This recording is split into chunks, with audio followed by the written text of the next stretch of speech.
नमस्ते सबैजनालाई सन्चै आरामी हुनुहुन्छ होला।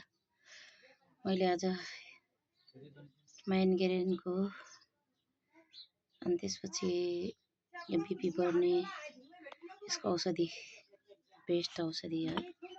यसमा धेरै हाल्नु हुँदैन, यति यो दुईटा पत्ता मात्रै हो है। यसमा मिक्सिङ पिस्ता पनि हुन्छ।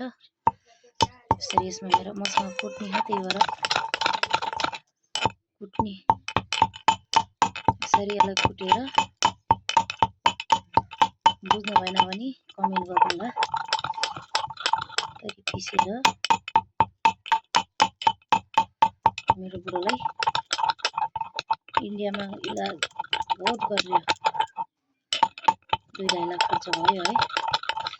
भिडियो अलि लामो हुनेछ, अन्तिमसम्म हेर्नु होला। अनि यसलाई यसरी कुट्ने, अनि कुटिसकेपछि गुनगुना मनतातो पानी गिलास है, मनतातो पानी किनकि मैले अघि बनाएको थिएँ। यसलाई यसो गरेर कुट्ने, अनि त्यसपछि यसलाई यो गिलासमा छानिदिने। यसलाई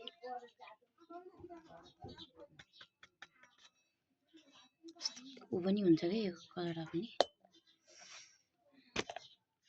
अनि यसलाई यस्तै भल्ने, काटी काटेर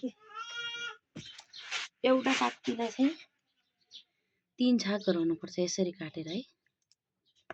यसको मैले आधी सानो आधी मैले हिजो राखिदिएको थिएँ। यसरी निचोर्ने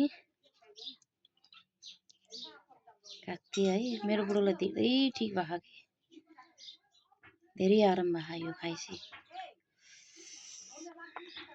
अनि यो मह है,